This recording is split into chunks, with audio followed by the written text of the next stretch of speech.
10 générations après la naissance d'Adam Arishon, donc de la création du monde, l'Éternel décide de faire périr dans un déluge tous les habitants et tous les animaux de la planète, excepté le juste, le tzaddik Noach, son épouse et ses enfants, ainsi que les espèces de chaque animal sur Terre. On peut se poser la question, cette arche que Noach lui-même a construit durant 120 ans, comment a-t-elle acquis ce pouvoir de protéger et de sauver cette famille et chaque espèce d'animal, alors que cette arche va flotter sur les eaux qui vont atteindre environ 9000 mètres d'altitude.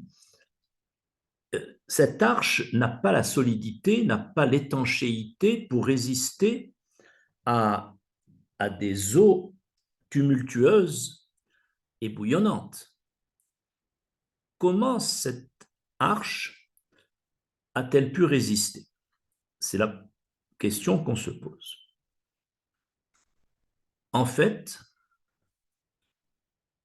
le fait que Noach a construit pendant 120 ans cette arche, au vu et au su de ses concitoyens, afin de les prévenir que s'ils ne font pas teshuva, s'ils ne regrettent pas leur attitude perverse, ils risquent d'être noyés dans ce déluge.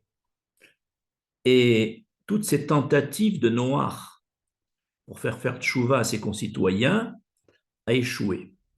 Cela n'empêcha pas Noach, avec un esprit d'abnégation, de continuer à construire cette arche malgré l'échec de ses tentatives, tellement il était convaincu et en plus, il ne s'est pas découragé. De plus, Noach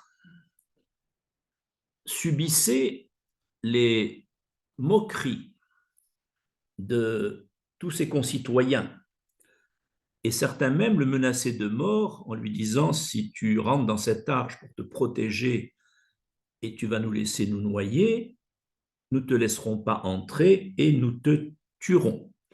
Donc il a même eu des menaces de mort et il continuait à construire l'arche.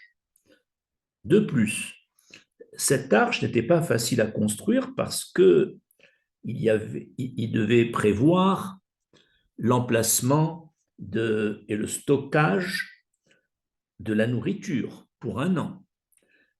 Ensuite, il devait prévoir l'emplacement des déchets et une place pour chaque animal. Cette construction, donc, demandait beaucoup d'efforts.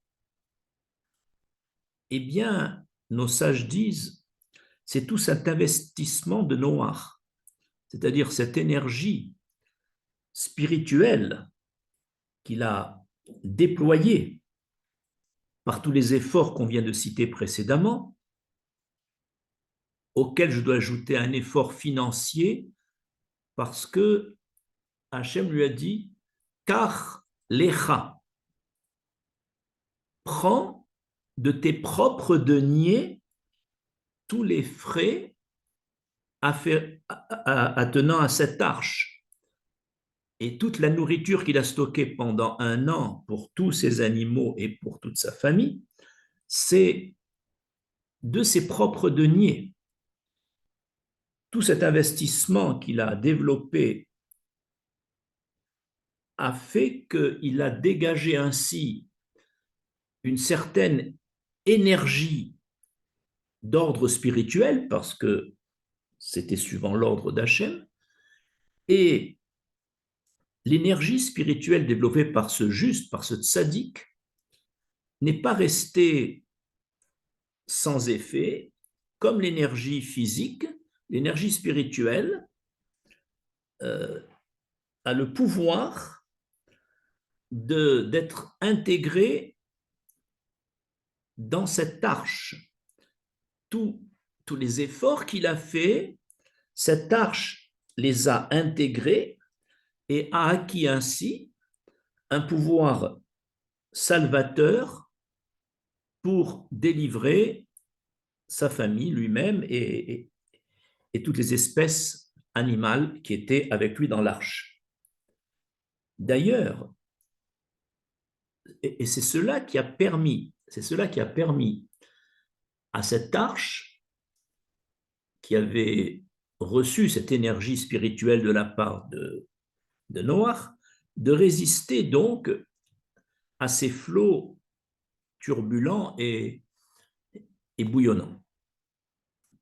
Et ce pouvoir salvateur de cette arche ne s'est pas arrêté pendant l'année du déluge, mais ce pouvoir s'est poursuivi même à l'époque de Mordechai et d'Esther, donc plusieurs siècles bien après, parce que nos sages disent dans le Midrash Yalkut Shimoni que la poutre qui a servi de potence à Aman,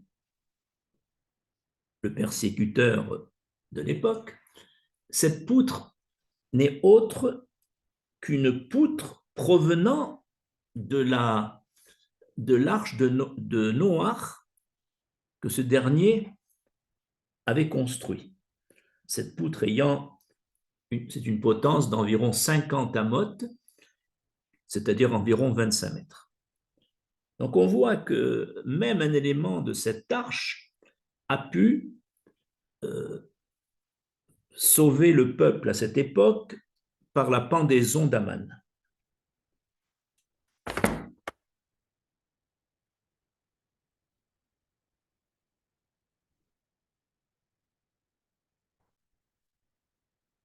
Nous allons citer un deuxième exemple où les efforts sur le plan spirituel développés par un tzaddik ont le pouvoir de communiquer même à la matière, comme dans l'exemple de l'arche de Noach, de communiquer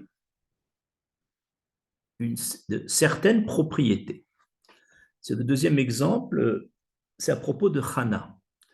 Hannah est restée plusieurs années sans avoir d'enfant et elle a tellement prié, tellement versé de larmes qu'Akadosh Baruch Hu finalement l'a exaucée et elle a eu ce fils tant désiré qui sera le futur prophète Shmuel. Et il est écrit dans le livre des prophètes, dans le livre de Shmuel, que Hannah a confectionné pour ce fils, quand il était jeune, un petit manteau.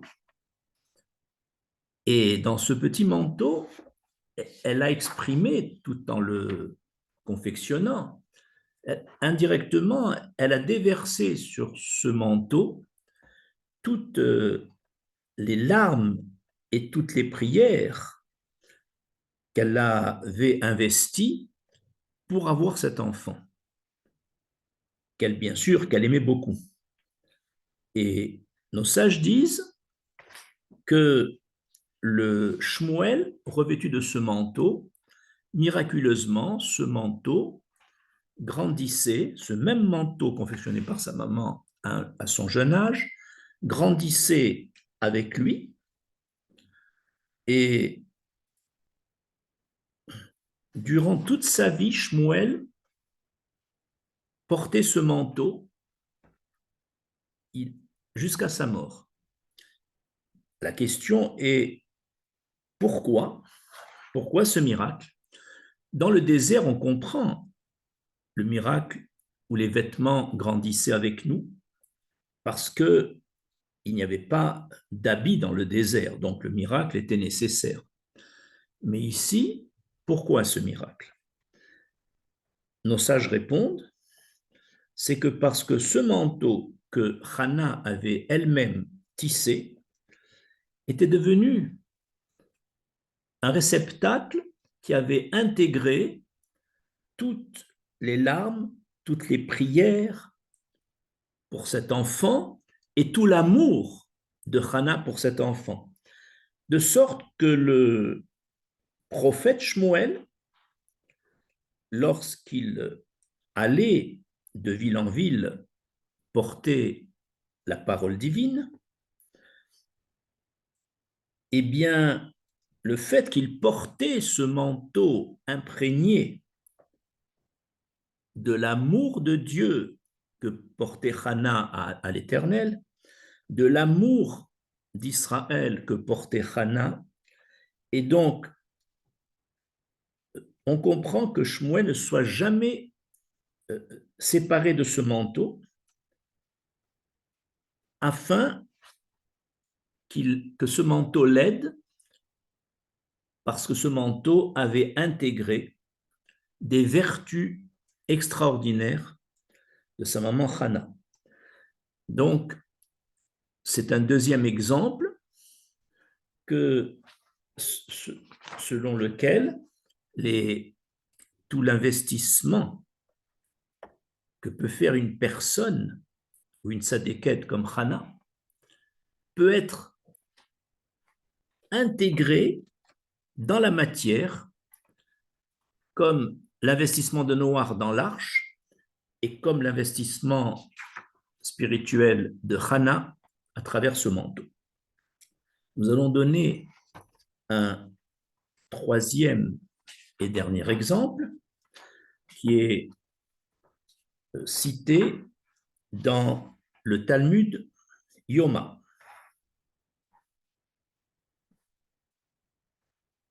Un homme nommé Nicanor a été chargé de se déplacer dans la ville d'Alexandrie, en Égypte, afin de faire confectionner des portes du temple de Yerushalayim en cuivre, parce que les artisans d'Alexandrie étaient spécialisés. Au retour, dans le bateau qui ramenait Nicanor et les portes vers la terre d'Israël,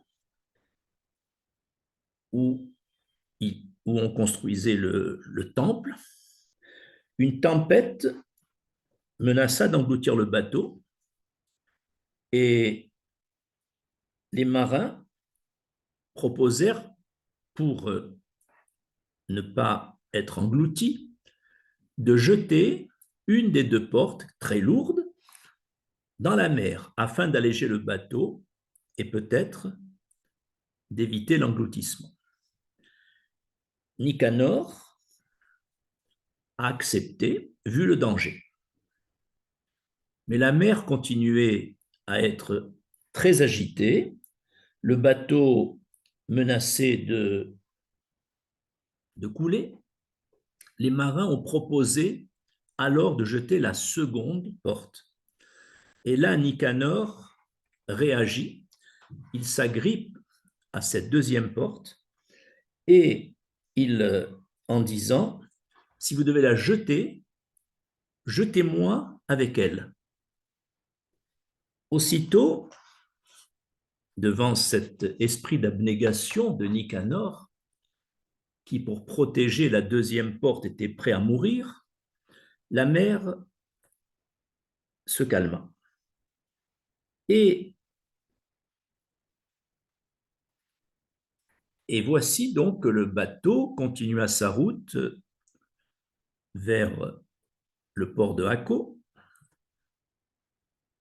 Mais à ce moment-là, certes, il était content, Nicanor, que la deuxième porte soit sauvée, mais il regrettait son attitude de ne pas avoir eu la même réaction pour la première porte qui a été jetée à la mer. Et à ce moment-là, arrivé au port de Akko, bien sûr, il descend du bateau avec la deuxième porte, avec un grand remords pour la première porte perdue, et il a la surprise de voir en descendant du bateau que la première porte se trouvait au port, accrochée au bateau. Elle a été miraculeusement accrochée au bateau. C'est tout ça pour nous apprendre que toute l'énergie spirituelle développée par Nicanor, c'est-à-dire son amour pour ces portes qui devaient être placées au Beth Amikdash, dans le temple de Jérusalem, il a déployé un, un tel esprit d'abnégation pour la deuxième porte et un regret, une teshuva sur son attitude pour la première, qui est pour la première porte, et cette teshuva est encore une forme d'énergie spirituelle développée par Nicanor. Cette énergie spirituelle a été intégrée de sorte que, en communiquant non seulement à la mer le pouvoir de se calmer au niveau de la deuxième porte, et même en permettant à la première porte de, de suivre le bateau, de l'accompagner jusqu'au port de Akko. Ces trois exemples qu'on a cités, celui de Noach, celui de Hana et celui de Nicanor, peuvent être généralisés suivant le principe que les tzadikim, les justes, qui développent une grande énergie spirituelle, leur énergie se retrouvera dans la nature ou dans la matière à qui ils donnent un pouvoir. Suivant le principe, l'énergie, qu'elle soit physique ou qu'elle soit spirituelle, ne se perd pas.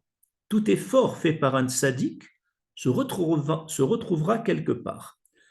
Et ici, dans la matière, puisque on a parlé de l'arche, on a parlé du manteau et on a parlé des portes du Beth Amikdash.